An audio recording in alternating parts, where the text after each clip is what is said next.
मंच पर बैठे हुए हमारे जन अधिकार पार्टी और MIM के सभी सम्मानित पदाधिकारीगण और आज इस चुनावी सभा में आए हुए सभी सम्मानित साथियों, नौजवान दोस्तों, माताओं और बहनों, साथियों, आज हम लोग आपके बीच में जो हमारे प्रत्याशी हैं सूरतगढ़ के डॉक्टर मोहम्मद सरफराज अंसारी जी, जिनका चुनाव निशान गैस का सिलेंडर है, और दूसरे हमारे प्रत्याशी रमेश कुमार गौतम जी जो इटवा से हैं, उनका भी चुनाव निशान गैस का सिलेंडर है।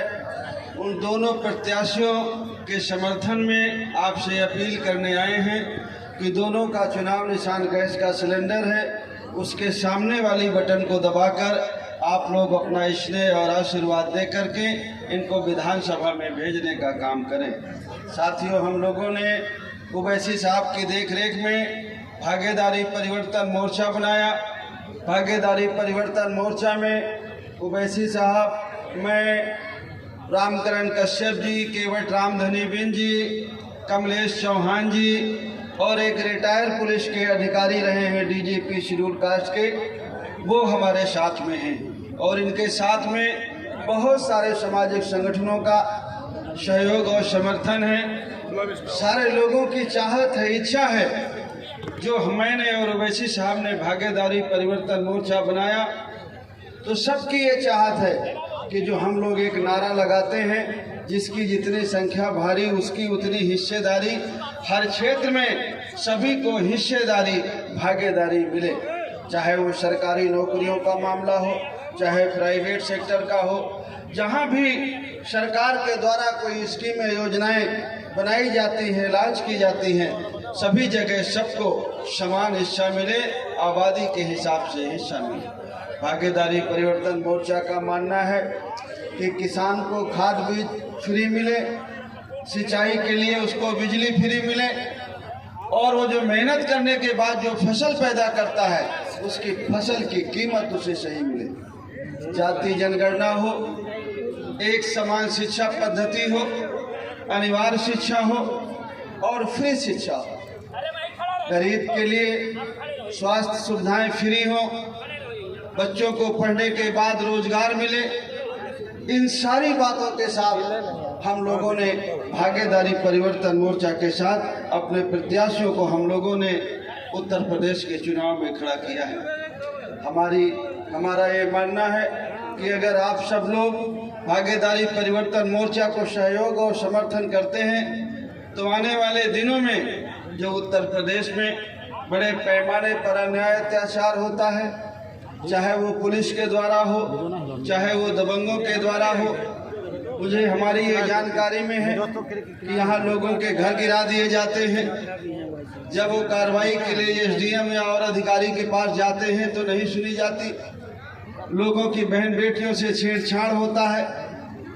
बड़े पैमाने पर लोगों को फर्जी मुकदमों में जेल में बंद किया जाता है। चाहे वो हमारे इटवा का मामला हो छेड़छाड़ का, चाहे वो रामदीन मौर्य का सूरतगढ़ का मामला हो, चाहे वो एक चौधरी साहब की लड़की से छेड़छाड़ का मामला हो, चाहे वो लालमती मौर्य जी का आवाज़ जो कुछ प्रधान ने गिरा दिया, चाहे वो मामला हो, बहुत सारे अन्याय अत्याचार यहाँ पर किए जाते हैं। हमारे लोग थानों में जाते हैं, पुलिस के इंस्पेक्टर के पास जाते हैं, सर्किल के CO के पास जाते हैं, कप्तान के पास जाते हैं, कोशिश करते हैं कि हमारी बात सुने, लेकिन वो हमारी बात नहीं सुनते हैं। क्यों नहीं सुनते हैं? ये बात आपको अच्छी तरह से सोचने की और समझने की जरूरत है। जब हम एक गलती चुनाव के मौके पर करते हैं, तो पूरे 5 साल उस गलती को हमें भोगना पड़ता है, रोना पड़ता है। थाने का इंस्पेक्टर आपकी इसलिए नहीं सुनता कि आप जिता करके उस आदमी को भेजते हैं जो नहीं चाहता है कि आपको इंसाफ मिले, जो नहीं चाहता है कि आपके बच्चों को, आपको बेटी को न्याय मिले, जो नहीं चाहता है कि आपके बच्चे को रोजगार मिले, आपके बच्चे को हक हकूक मिले। आपकी एक गलती है जीवन की जो आपको लाचार और गुलाम बनाती है। जब आप 5 साल में वोट देने का मौका आता है और जब आप वोट दे करके गलत फैसला करते हैं तो गुलाम बनते हैं, और अगर इस गलती को सही कर लें, वोट उनको न दे के अपने प्रत्याशी को दे दे, तो आप मालिक बन जाओ और वो गुलाम बन जाए। और किसी के माई के लाल के ताकत में नहीं है कि आपके साथ नाइंसाफी करे। हम सोचते हैं कि जिम्मेवार शायद कोई और है, जिम्मेवार कोई और नहीं है हमारी समस्या का। बहुत हद तक हम जिम्मेवार हैं अपनी समस्याओं। हमारे गलत फैसले जिम्मेवार हैं हमारे, कि हमारे जो गलत फैसले हो जाते हैं उसके कारण हमें इंसाफ नहीं मिलता है। अभी भारतीय जनता पार्टी का संकल्प पत्र, समाजवादी पार्टी का घोषणा पत्र, कितने लोग लुभावने वादे हैं।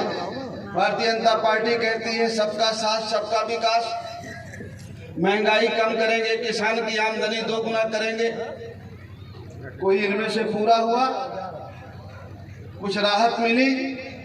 पेट्रोल और डीजल की कीमतें कम हुई, गैस सिलेंडरों की कीमतें कम हुई, और फिर उसी वादे के साथ भारतीय जनता पार्टी है।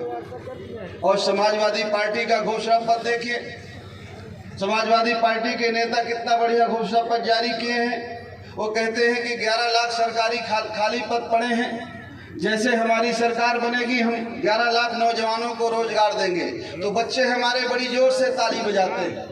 नेताजी एक दिन समाजवादी के कन्नौज में एक भाषण दे रहे थे, तो नेताजी ने कहा कि 11 लाख पद खाली पड़े हैं, जैसे सरकार बनेगी सपा की तो हम नौजवानों को रोजगार देंगे। तो एक पाल साहब मंच के नीचे बैठे थे, बुजुर्ग आदमी, उन्होंने कहा कि अरे अध्यक्ष जी, जब 11 लाख पद निकालोगे तो अपने ही लोगों को नौकरी दोगे कि हमारे भी बच्चों को दोगे?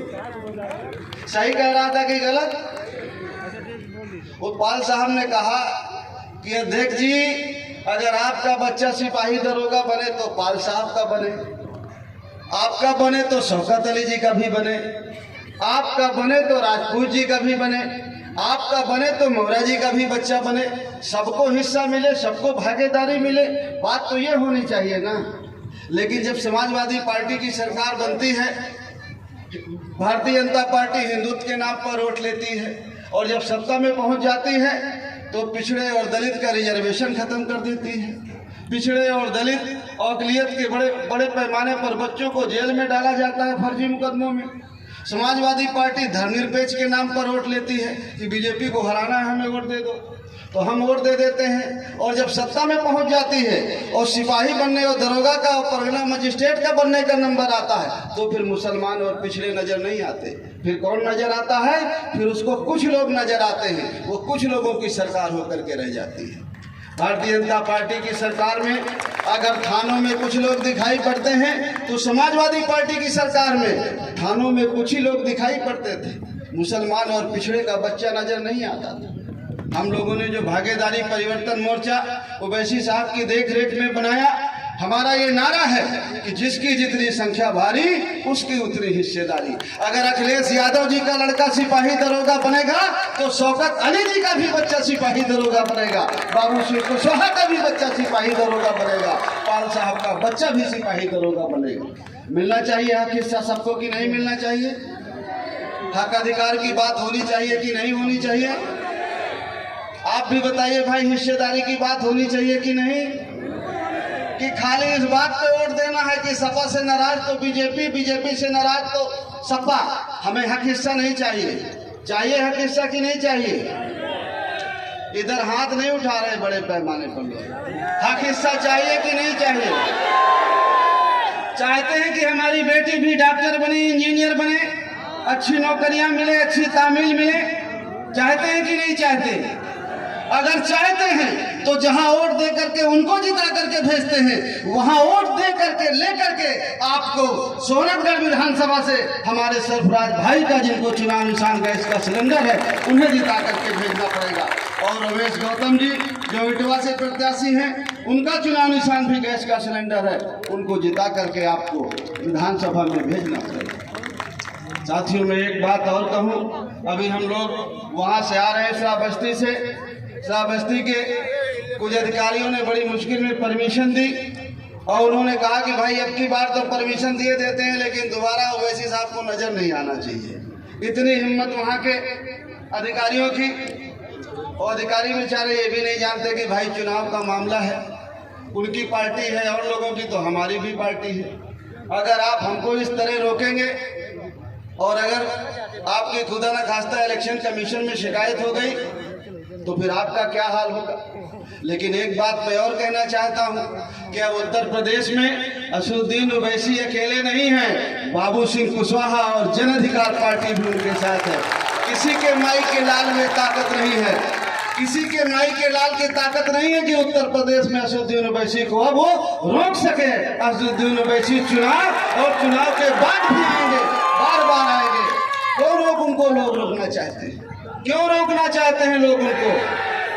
क्यों लोग उनके ऊपर गोली चलाते हैं? शांत होइए, शांत होइए। अरे भाई शांत हो जाओ, अरे भाई शांत हो जाओ यार, शांत। आखिर लोग उनके ऊपर गोली क्यों चलाते हैं? क्यों उनको आने से रोकना चाहते हैं?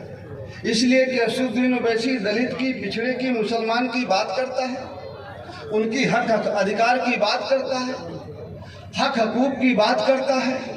मजलूम मिल करके हक अधिकार लेने की बात करते हैं।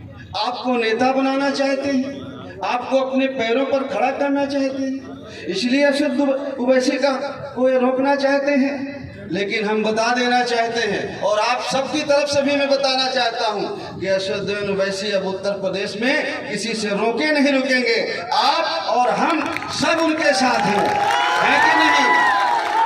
है कि नहीं? इसलिए साथियों, समय काफी है। जाते जाते मैं एक बात कहूं आपसे कि जब आप वोट देने जाइएगा तो अपने बच्चों के हक अधिकार के बारे में जरूर सोचिएगा, भावनाओं पे मत बहिएगा। हमारे बच्चों को तालीम वही व्यवस्था करता है तालीम देने की जिसको वोट दे करके जिता करके भेजते हैं। अगर किसान कर्जा लेता है, नहीं दे पाता है और हमारी जरूरत है कि माफ हो जाए, तो वही माफ करता है जिसको वोट से जिता करके लखनऊ भेजते हैं। अगर हमारे बच्चों को रोजगार की जरूरत है तो वही देता है जिसको वोट से जिता करके लखनऊ भेजते हैं। अगर पुलिस इंस्पेक्टर नहीं सुनता तो पुलिस इंस्पेक्टर किसकी सुनता है? उसी की सुनता है जिसको वोट से जिता करके लखनऊ भेजते हैं। सारी चीजें आपके सामने हैं। जब आप वोट देने जाइएगा तो जब वोट दीजिएगा तो 4-5 पार्टियां हैं तो सोचिएगा। जब अगर जिसका वोट देने का मन चले कि हम बहुत तगड़े हिंदू हैं, अगर कमल में वोट देने का मन चले तो सोचिएगा कि प्रत्याशी के यहाँ के नहीं मिलेगा, वो योगी बाबा को वोट मिलेगा आपका, और योगी बाबा का कार्यकाल सही रहा हो तो आप दे दीजिएगा वोट। और अगर आपको समाजवादी पार्टी का वोट देने का मन करे तो समाजवादी पार्टी के प्रत्याशी को न देखिएगा, यादव जी को देखिएगा, अखिलेश यादव जी का। और 5 साल पहले वाला दरोगा जी का डंडा भूल गया हो तो फिर से ला दीजिएगा उसको। और अगर आपका वोट बहुजन समाज पार्टी को वोट देने का मन करे तो प्रत्याशी को मत देखिएगा, यहाँ के देखिएगा कि आप जो वोट दे रहे हैं वो नंबर 1 में सतीश मिश्रा जी को मिलेगा, नंबर 2 में मायावती जी को मिलेगा। और अगर आपको जन अधिकार पार्टी और MIM को वोट देने का मन करे तो ये सोच के दीजिएगा कि ये वोट आपका बाबू सिंह कुशवाहा को और असदुद्दीन ओवैसी को मिलेगा। अब आप फैसला आपके हाथ में है। मैं दोबारा आपसे अपील करता हूं कि हमारे जो प्रत्याशी हैं सूरतगढ़ विधानसभा से डॉक्टर मोहम्मद सरफराज अंसारी जी, जिनका चुनाव निशान गैस का सिलेंडर है। दूसरे प्रत्याशी हमारे रमेश कुमार गौतम जी हैं इटवा से, जिनका चुनाव निशान गैस का सिलेंडर है। इनके सामने वाली बटन को दबा करके आप अपना स्नेह और आशीर्वाद दे करके इनको जिता करके लखनऊ भेजिए। मैं अपनी बात खत्म करता हूं और अपील करता हूं कि MIM के अध्यक्ष आदरणीय ओवैसी साहब आएं और अपनी बातों को रखें।